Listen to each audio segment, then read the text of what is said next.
Who were you before you lost your wild self? That's what we're helping you explore on the Tend Her Wild podcast. Through questions and tools around how best to listen to your inner voice, rewild ourselves, and live the most authentic life where we thrive instead of survive. I'm Betsy. And I'm Kate. And we're so glad you've joined us for this episode.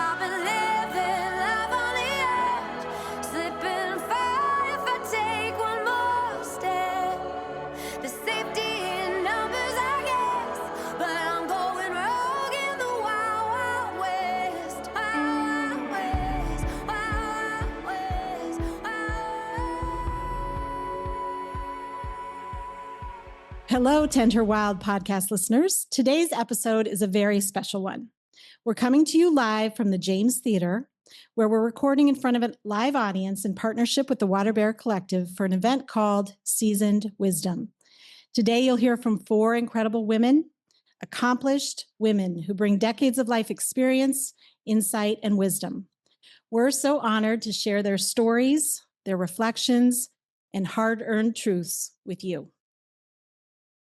So I mentioned to Kate recently that I've been drawn to spending more time and talking with elders more.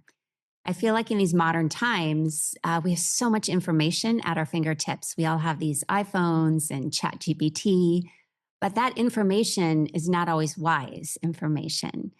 And it seems to me that wisdom comes out of a well-lived life where you're navigating loss, you're navigating change, and you're moving from what I would call an egocentric perspective where it's all about you to realizing that it's more about community and connection and relationship. And so I'm really excited to have conversation today with these elders, grandmothers, crones, we could say.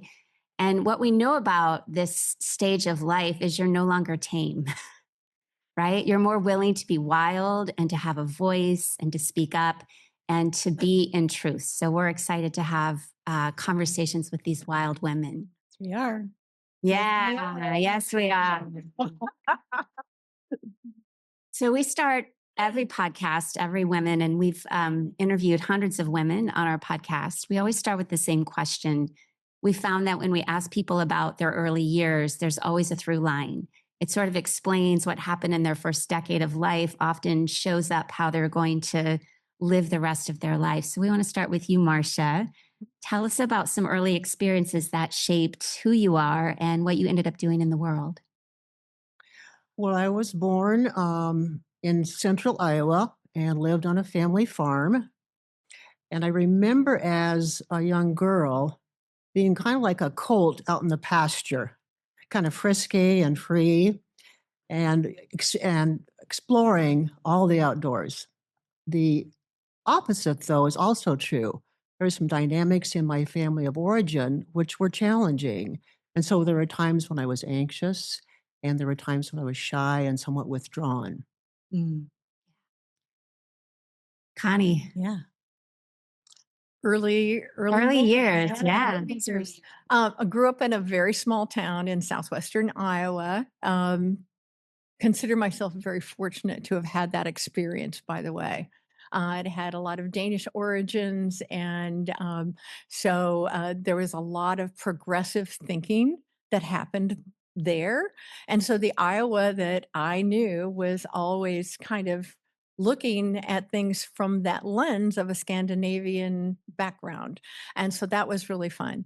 I was a very shy kid, very quiet kid.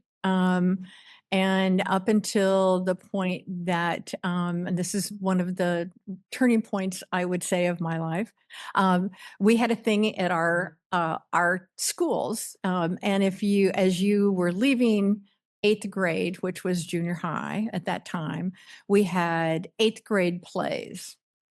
And everyone was assigned a role. It wasn't like you had to audition. Everyone was assigned to a role, and the English teacher, Mrs. Elwood, was the person who did the assigning. And I remember going and looking because they had a list that they posted of what roles you were assigned to up on the wall in my school. And I went up and I looked for my name, and my name was not there. Uh-oh. Wow. And I went to Mrs. Elwood and I said, "Oh, I didn't see my name." And she said, "Connie, you're just so shy. I thought it would be too much for you. So I did not assign you a role." And I went home and I cried and I felt like somehow I was in 8th grade and I thought my life had already taken a bad turn.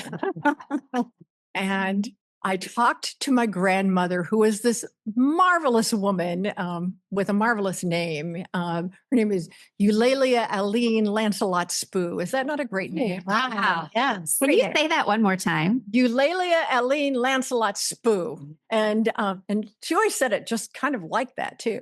But anyway, so I'm crying and I'm telling her my tale of woe and how I've already failed in life. And she looked at me and she said, it strikes me that you have a choice to make. And I said, "What choice do I make?" She didn't assign me a role. And she said, "Here's your choice, Connie." She said, "You can either prove her right or you can prove her wrong."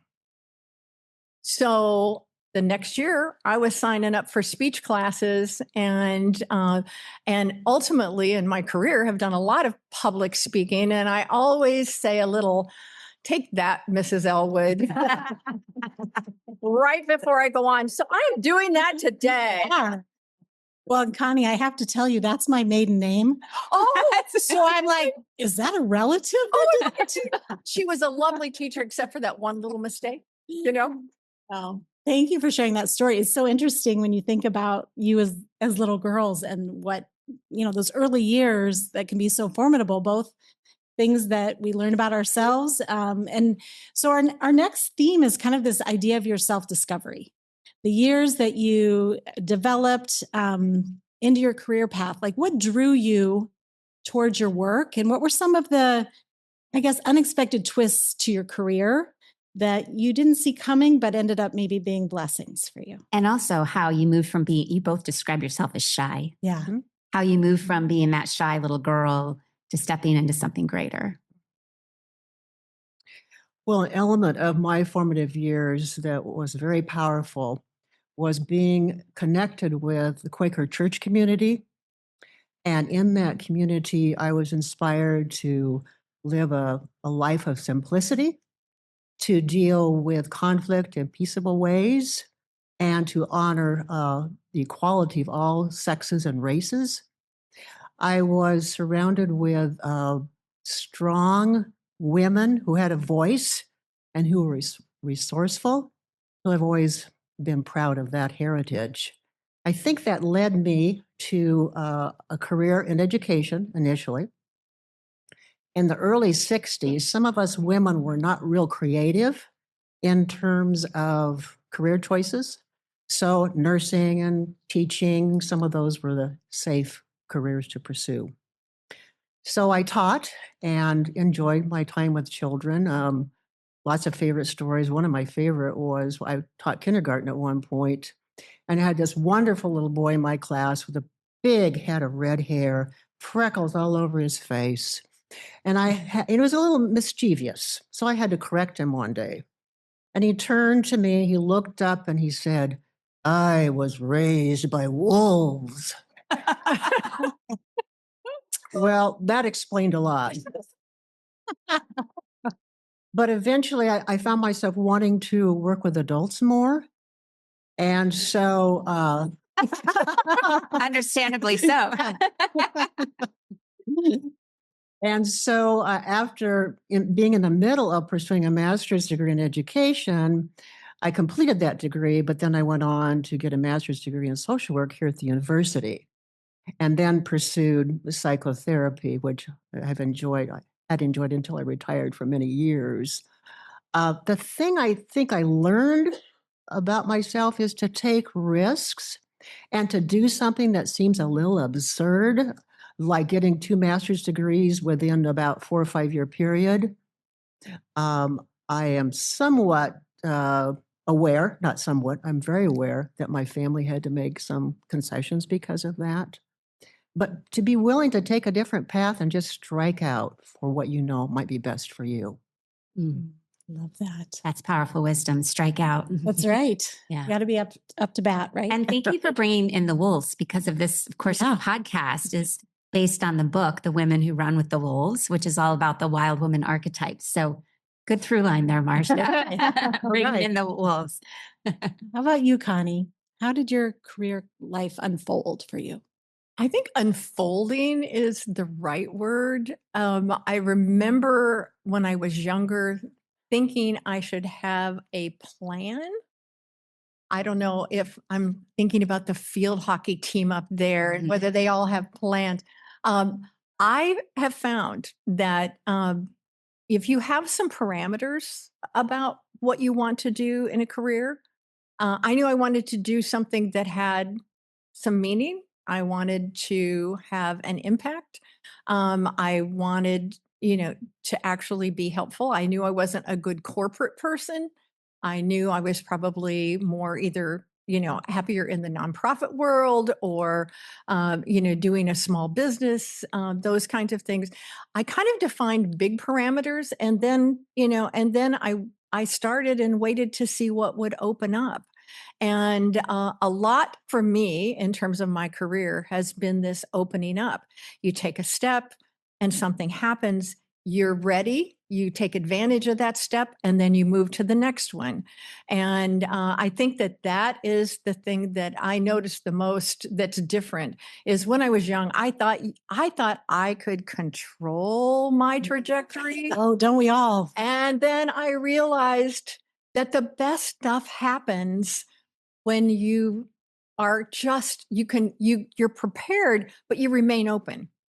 And when you remain open, these amazing gifts come to you, and then fun things start happening. So it might not be a really strong answer, but it's like that's really what I've learned over the years. It's like you have to allow your path to appear to you, and then not be afraid to go right down that path when it does open up. You both have a lot of curiosity, I think, Yeah. in how you share that.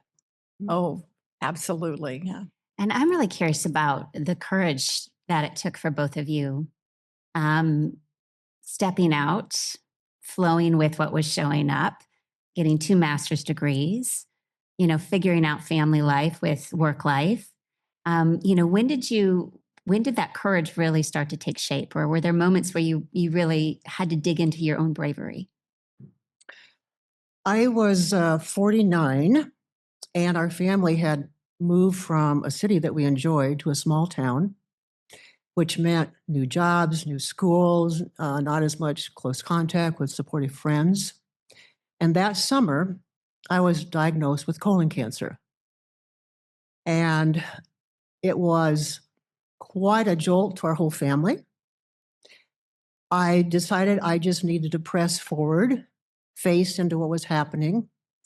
But when I think about that time in my life, I think more about the courage of my family. My husband continued in a very challenging job, and he was being supportive of me. He was concerned about our 3 sons and how my illness impacted them. And I think about my mother. 3 years before that, her husband, my father, had died of colon cancer. Oh, wow. And it must have been really difficult for her to contemplate the possibility of that for me. So sometimes I think we forget the courage of the people around us when we are dealing with difficult situations. It's beautiful. I'm going to take a little different spin on it, just because I think that was so beautiful, and absolutely true. And by the way, a lot of the work that I do has been with family caregivers, and realizing that we all have to have a support group around us. One of life's most important lessons that I think you just spoke to so beautifully, Marcia. And it's like, that really is it, whether they're friends, whether they're family, they're the people that have your back and are there with you through the good and the bad.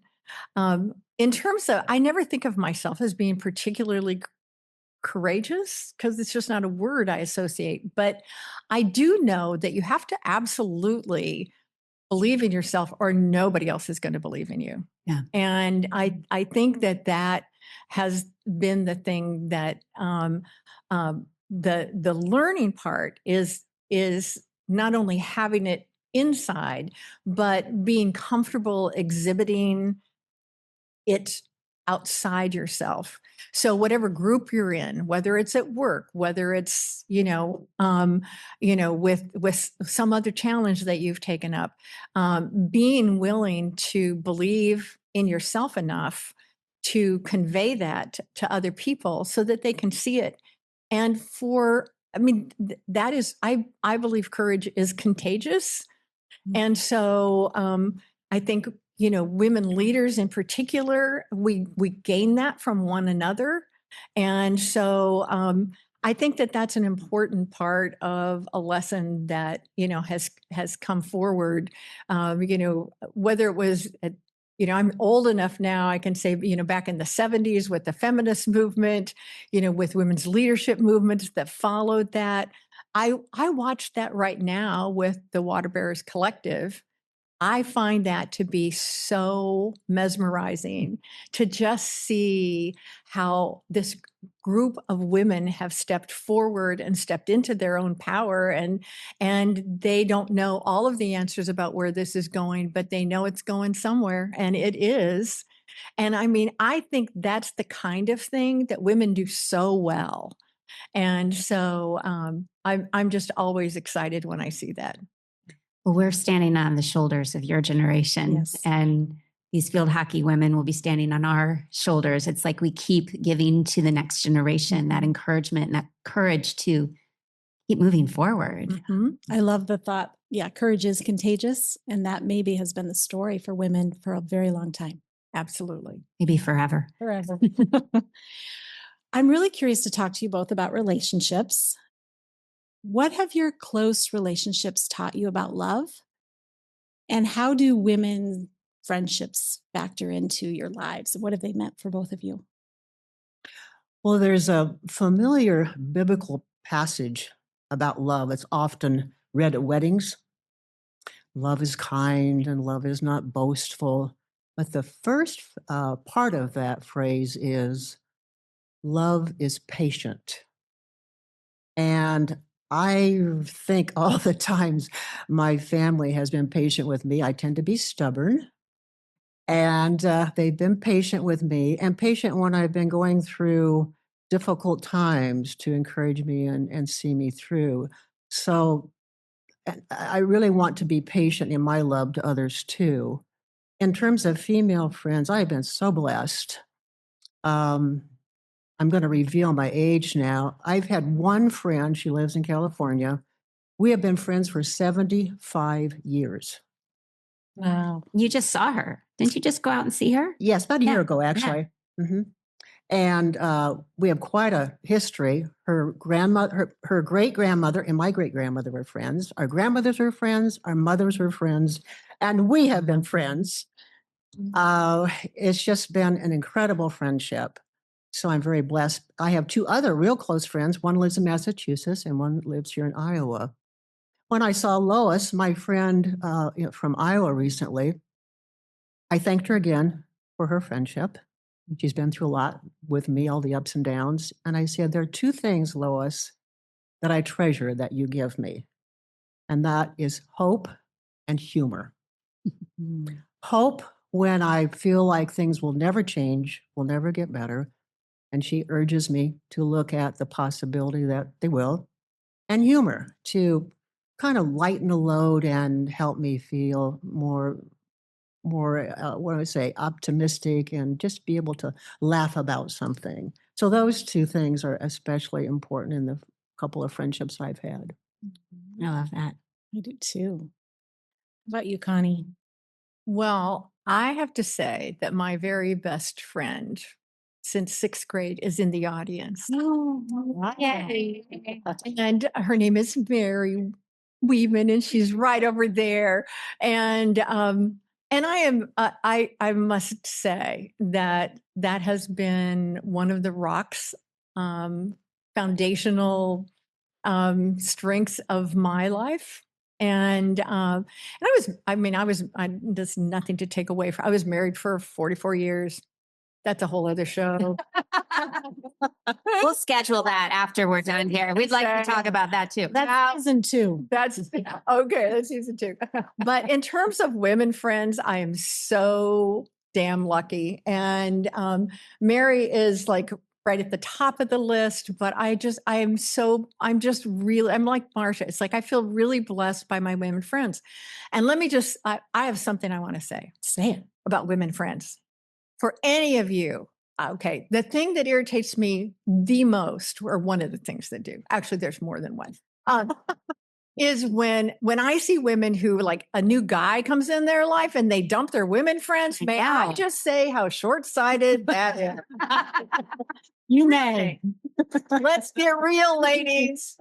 Don't do that. Okay. So field hockey's paying attention. Field hockey team. Okay. Never do that. So, I mean, I think that, if you treasure your women friends, the amount of support that you receive is multiplied many, many times over, and you simply can't go wrong. And it's fun. It's fun you have different seasons of your life, and you pick up different friends in different seasons of your life. Sometimes they circle back. I've got Mary Gilchrist in the audience, by the way, whom many of you probably know because of her esteemed career. I knew her from the small town I grew up in. And her Aunt Flo and my grandmother were good friends. And then we had totally gone in different paths and everything. And sort of when I was running United Way here in Iowa City, reconnected at a Rotary meeting, and have now been able to kind of rekindle that friendship. So, I mean, things happen in different ways. We're just so lucky with the good friends that we have.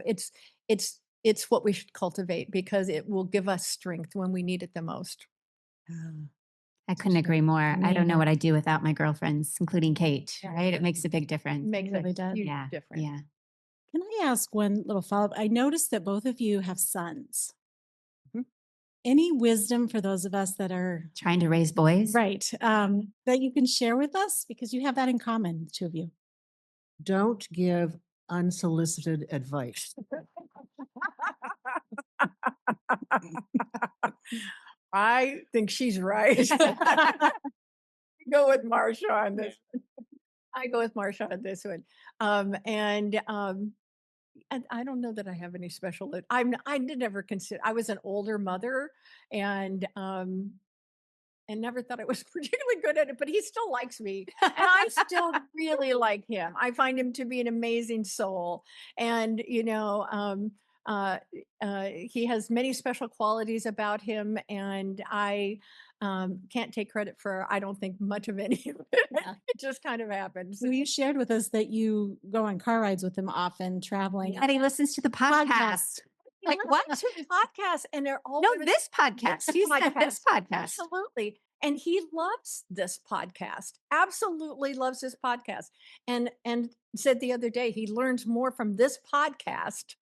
So You raised him well. Thank you. Yeah. Yes, you did, didn't Yeah, I? you Okay, did. I did. You okay. did. Yeah. So I want to talk to both of you about aging. Our culture sometimes seems to fear age.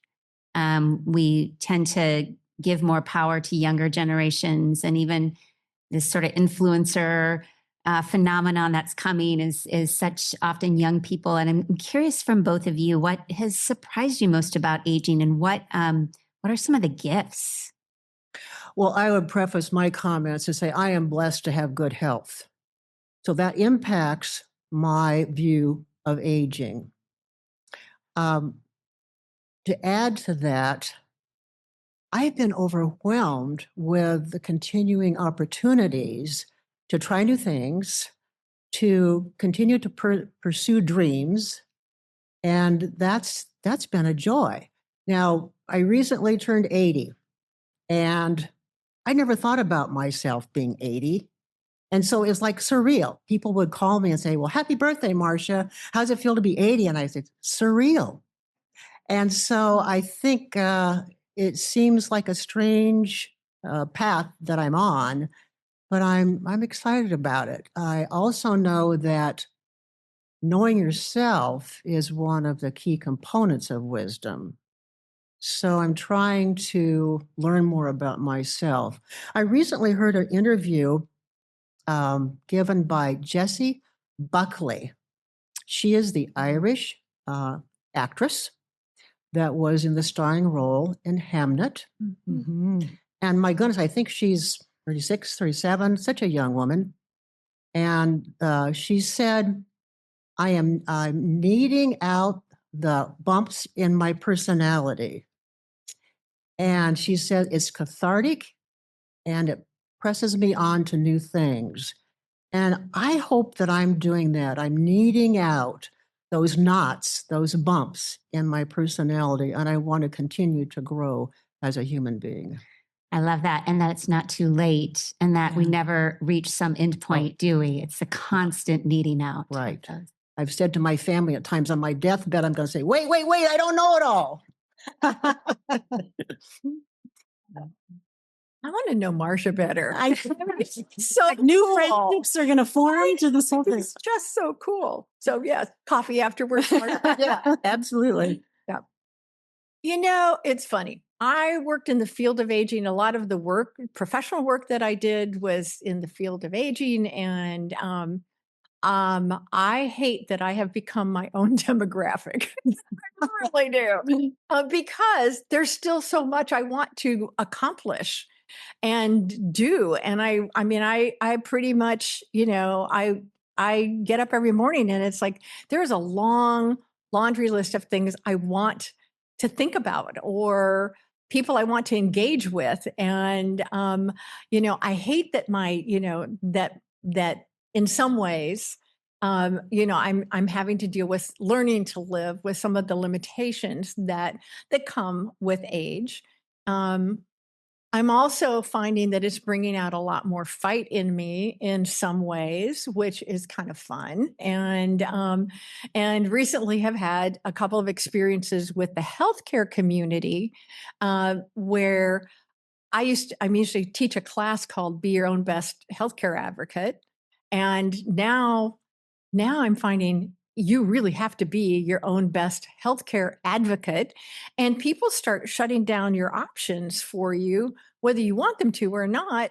Once you cross over 70, I mean, you don't qualify for certain procedures and you don't qualify anymore for certain treatments. And it's like, that just seems wrong to me. So I'm like fighting that fight a little bit right now. There's also such a dearth of geriatricians in this world. Didn't intend to go down this road. Sorry about this, No, but It's great. everybody, most med schools have pediatric rotations, but there's more of us older folks now than kids, and very few med schools. I don't know about the University of Iowa. Very few require a geriatric rotation. Oh my goodness. We've got to start shifting the way we think about some of these kinds of things. And we also, I think, have to wrap our arms around the fact that age alone does not preclude us from contributing. The need to contribute continues, I think, until we die. Yeah. Absolutely. And so I love that you're doing this. I love being considered seasoned. I thought wisdom kind of stretched me a little bit, but the seasoned part I get because you do have a lot of life experience and you don't even know sometimes what you know until you see somebody younger struggling with something you saw and you can share that with them. But we have to create ways for that contribution to continue. And that will just make our world so much richer. So, I guess, I find being old kind of perplexing because I don't feel different on the inside, but I look in the mirror and freak out periodically. Actually, pretty much every morning. And so, those are the parts that you kind of have to figure out how to juggle and how to maneuver through. And So it's a new learning experience. It's a new era. Yeah. And for me, it's like figuring out, I'm still kind of working still part of the time, but trying to define myself more outside of my professional scope, and find a way to, find my outlets maybe in other ways and feel good about that is part of my challenge. So. Mm. Love that answer. Okay, so we're going to end with the two of you with some rapid fire questions we asked all of our guests to consider before coming. So these are rapid fire. We're going to start with you, Marcia. One truth about life. We need to love relentlessly and extravagantly. Oh, My turn? your turn, Connie. Okay. Here, I'm going to go with this one, which I told Kate about. One of the things I tell everyone is you have to wake up a virgin every morning. Have to wake up a virgin every morning. It's a new day. You have to let whatever happened yesterday go, and you have to move on. And so I've been thinking about that ever since you told.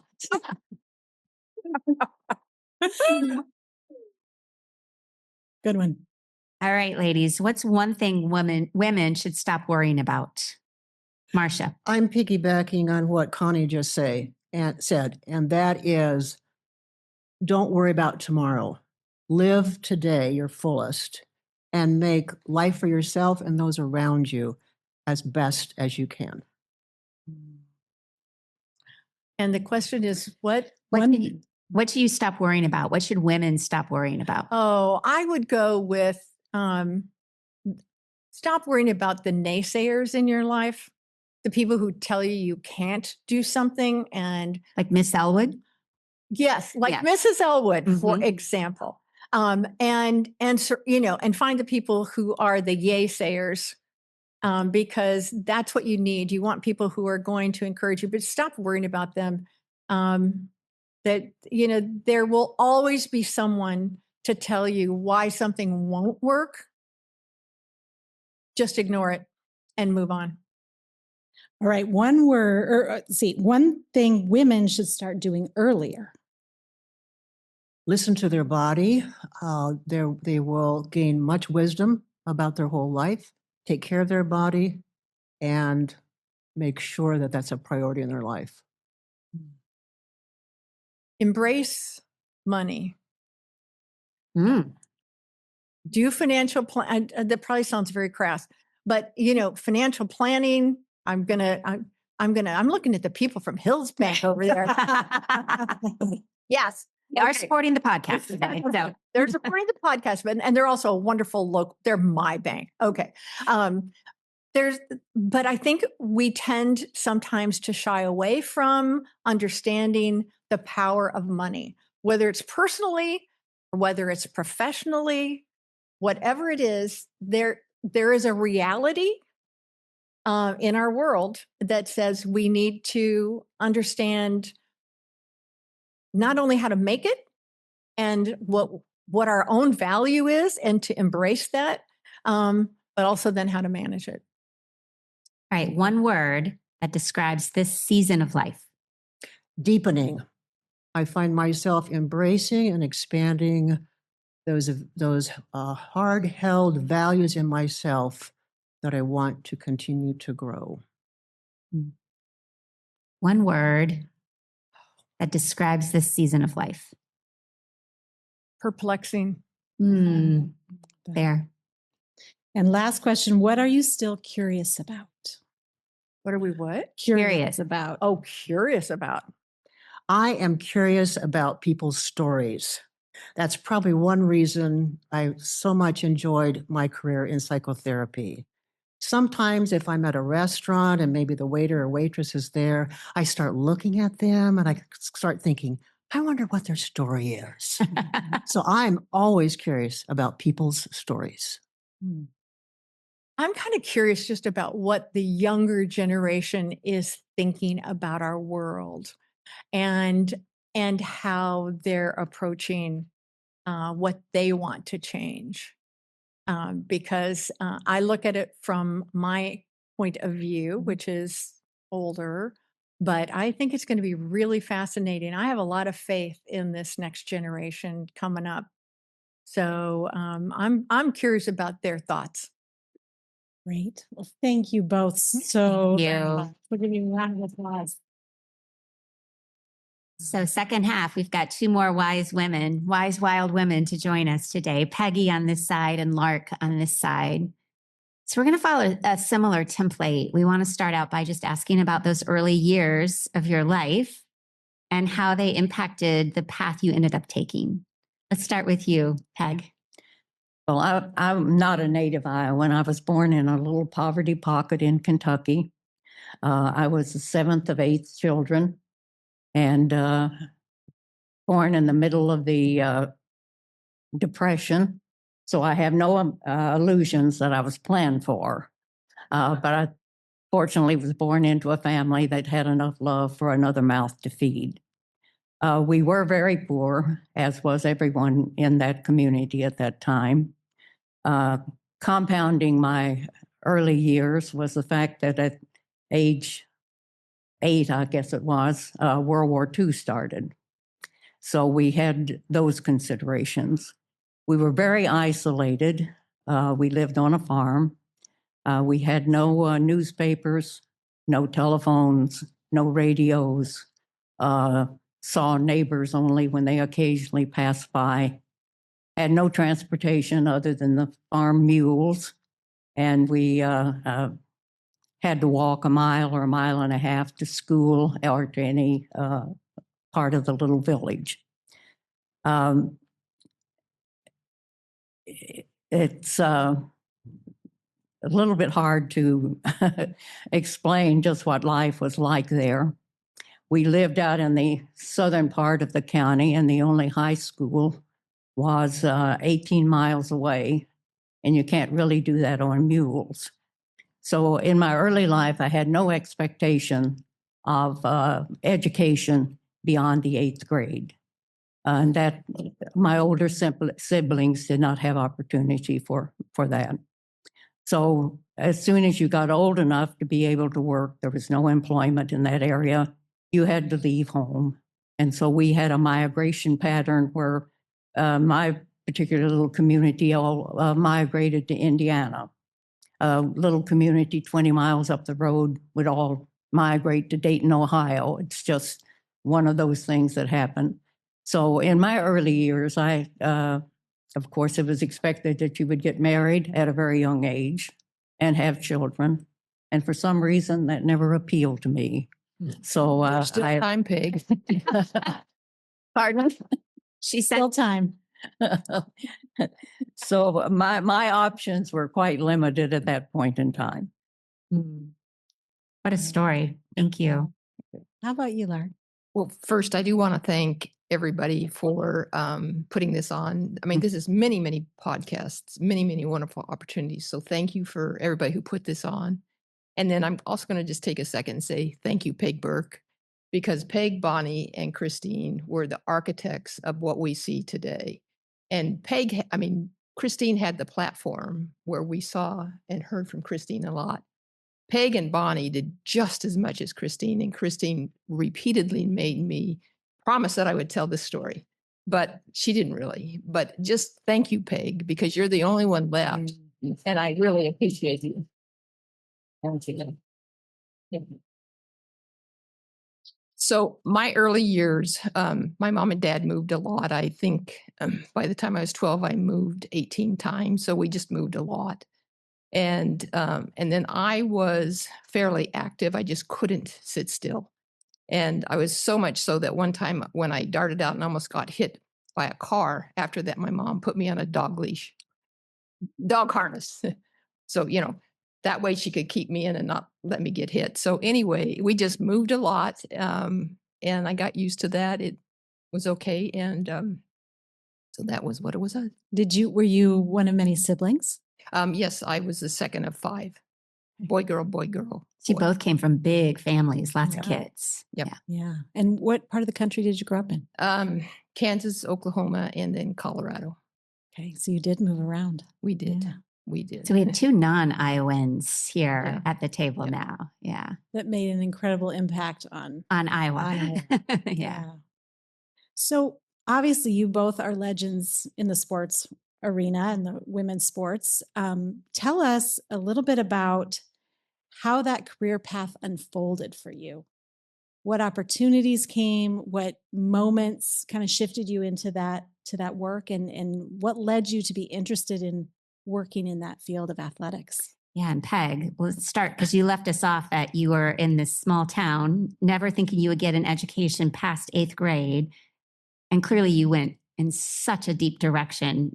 Tell us what happened next and what led you to your career. I had at least two serendipitous occasions in my life.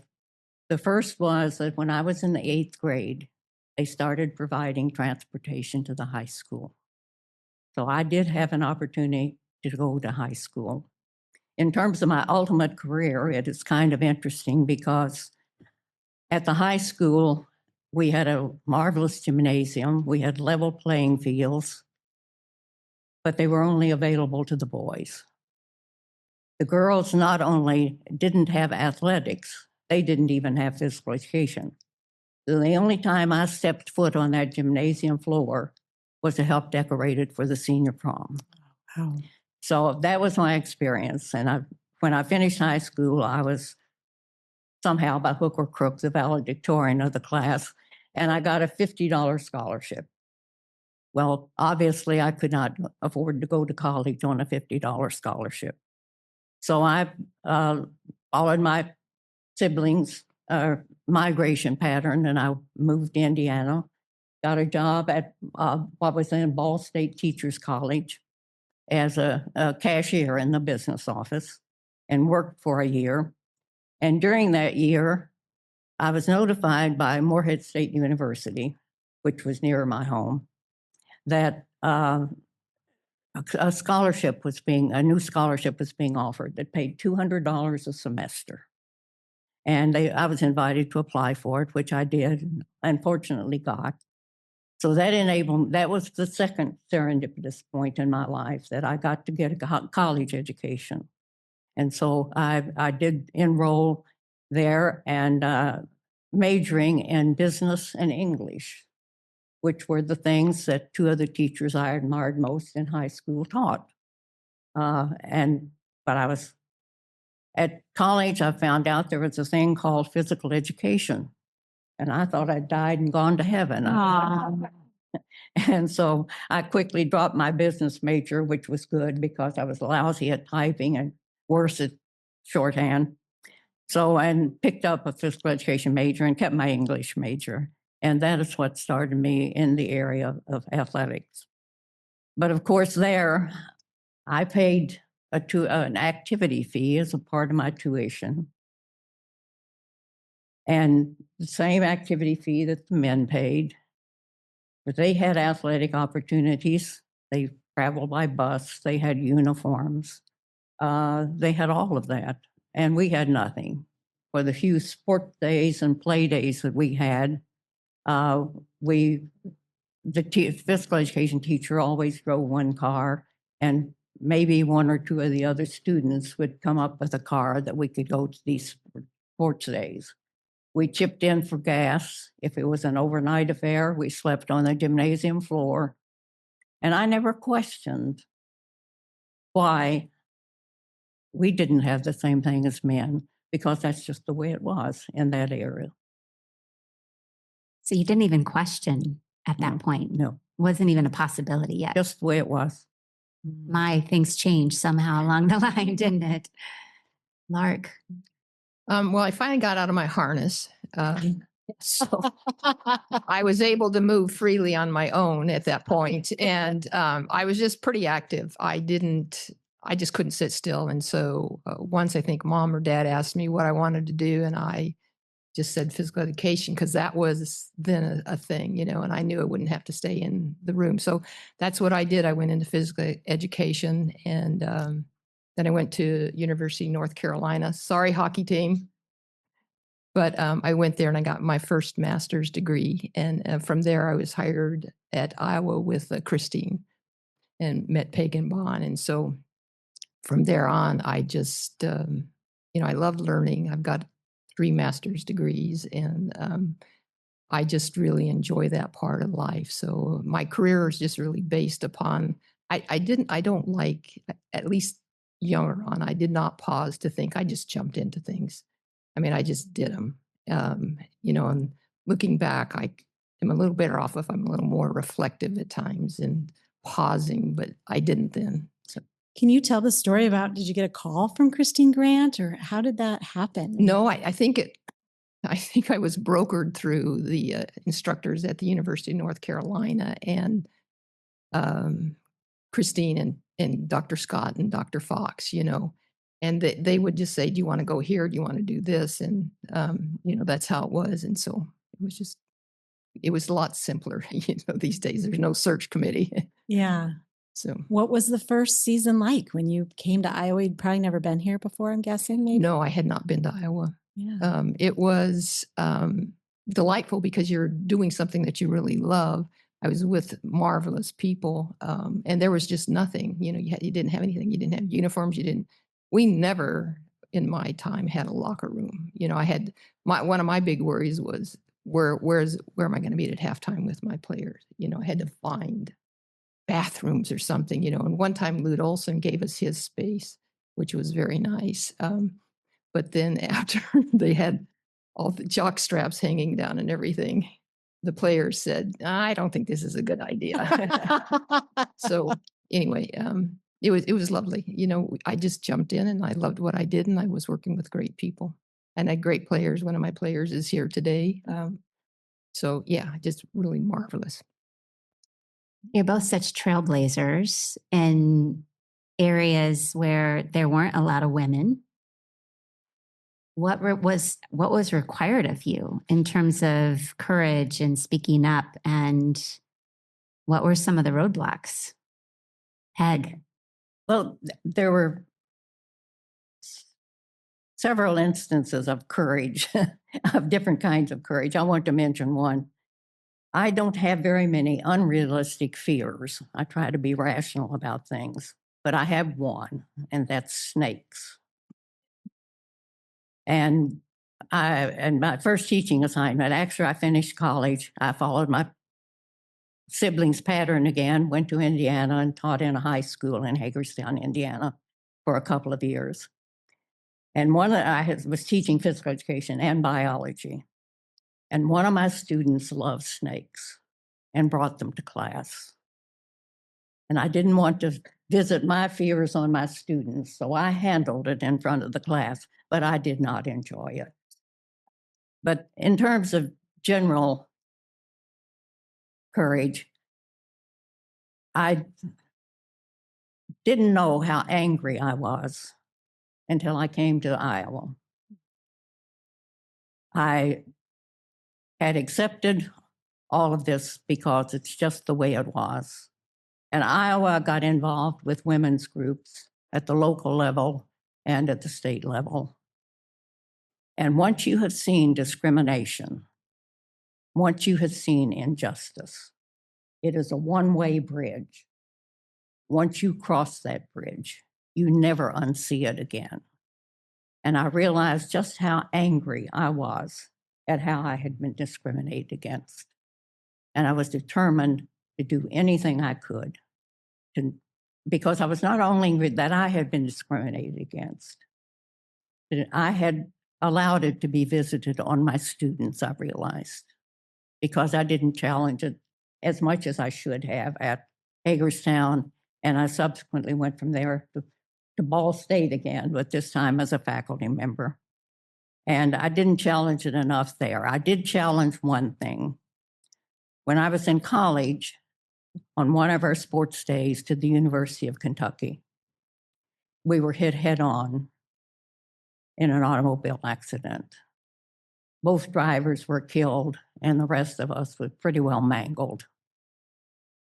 And I was determined that was one thing at Hagerstown and at Ball State, that I would not take a student group on the road unless they were in a bus. But back to Iowa and my anger, and I'm still angry. because there's still discrimination, there's still injustice, and it's not getting better, it's getting worse. And so you just have to, I was like the other speakers, I was shy as a child. I was well behaved, which none of my friends believe today. But I think we have to have a healthy anger about the injustice that's in this world. I gotta say an amen to that. Amen. Yeah. So let's go back to the question. It was about courage, bravery, when you really realized you needed to step into some of that for what you were facing. As you talked about so many injustices, I can only imagine you faced a lot of walls as well. I guess I would say mine is a little more personal. I have one daughter and she's adopted from Peru. And so I had to go over there and navigate everything, the language, finding all my resources, all of the different things. They didn't want kids to come out. And so I was over there for several months with my mom. And I remember I had all the paperwork done. We were getting ready to go. And I remember the night or two before we were leaving, I woke up. It was the first time I just was in a complete sweat. And I thought, my God, I don't think I can do this. But then I did. And of course, it worked out well. And then the other one was just a personal thing for me. I love to bicycle. And there's this race. It's called Race Across America. And you start in California and you race your bike to the East Coast. And when I did it, was at the Naval Academy. And my friend who was 10 years older than me asked me one time to do it. And I said, oh my God, no, I can't ride my bike at night. I can't. I mean, I was just completely afraid. But then it hung around me for a year and she'd already done it 2 times and she was 10 years older than me. And so then it kept hanging around me and I got up the courage. And so I did do Race Across America. So those were 2 times that courage came into play for me. Mm-hmm. Those are great stories. When you think about, relationships, Christine Grant's names come up, obviously, and you both have a big connection to her and her work. What was, this event is really, designed by a collective of women. And I feel like you were part of a collective of women back then, advocating for women's sports and for athletes and for justice, as you said. What was it like? How did you lean on each other and support one another during that time? And what did that mean to you? I've thought about our friend, Chris and Bonnie, and my friendship for a bit, especially since they're both gone. I think it's like a fire. If you have one log, you're not going to get much. If you have 2 logs, you get a little bit. But it's that 3rd log that brings on the flames. And I think our friendship was like that. Chris and I were both type A personalities, and Bonnie was laid back. So we would argue up and down, and she would referee, or at some point say a pox on both your houses and walk away. But it was a wonderful friendship for over 50 years. And I wouldn't trade it for anything. Yeah. But leaning on each other, yes. We edited each other's speeches. We argued each other's points of view. And it was just a marvelous friendship. And how did the relationship with them, even as a coach, what was that like? Everybody at that time was just all into making their sport work, making the athletic department grow. And certainly Peg, Bon, and Christine were a big part of my life, and they always will be. So I don't know how to answer it, Peg. I was a bystander to these 3. No, you weren't. Just watching. No, you weren't. You could just see how much they fed off of each other, and like Bonnie did the Olympics, Peg did a lot of politics, Christine did athletics. I mean, they really fed off of each other, and they really equally made opportunities grow for women. And I was just lucky to be able to be part of it. And later on, I was able to come out and help Christine and Peg and Bonnie, and partly wanted to move here because of Peg. So. So I got to go swing back around to this anger piece because I'm really, it's like giving us all permission. It feels like, Peg, to feel the anger and to fight against the injustices. And clearly there are still so many against women. And as you said, they seem to be coming back around and growing. So from your perspective at your age and all that you lived through, how do you help the generations behind you, we women now, the hockey team in their 1820s? How do we continue to use that sort of righteous rage, that fuel, to move forward? What would be your advice to us? Well, I think one thing is to have groups like you have. I mean, that's a start. I think the energy of women together, I certainly experienced this with the AIAW, which was at some point over 900 women who would come to a delegate assembly. And the energy that was in that room was absolutely fantastic. And I think, first of all, you have to know at your core, what is your conviction? What are you willing to die for, actually? If you're willing to die for it, you're willing to live for it and to fight for it today. And I think you do have to have your courage. I was interested by the other two speakers who said they were shy. And that is another thing. We can't afford to be shy in the cause of justice. So speak out, fight for what you believe in. Yeah, speak out, fight for what you believe in. I love that. Do you have any Lark? thoughts? I really don't. Peg said it well. Yeah. Well, and just to be a coach during that time and watching and how they supported, were advocating for you and your team and teams across the country, actually, at that time, must have been really inspiring. I will say there was one story, just so you have a context. There was one athletic director at the time that said to Christine, "I prefer my women prone." Wow. I mean, so that's what they were dealing with. You don't see that today, but that's what Peg, Bon, and Christine were dealing with. And just to give you a perspective, like we still only have, how many ADs are women today, in the Big Ten? Kind of a few.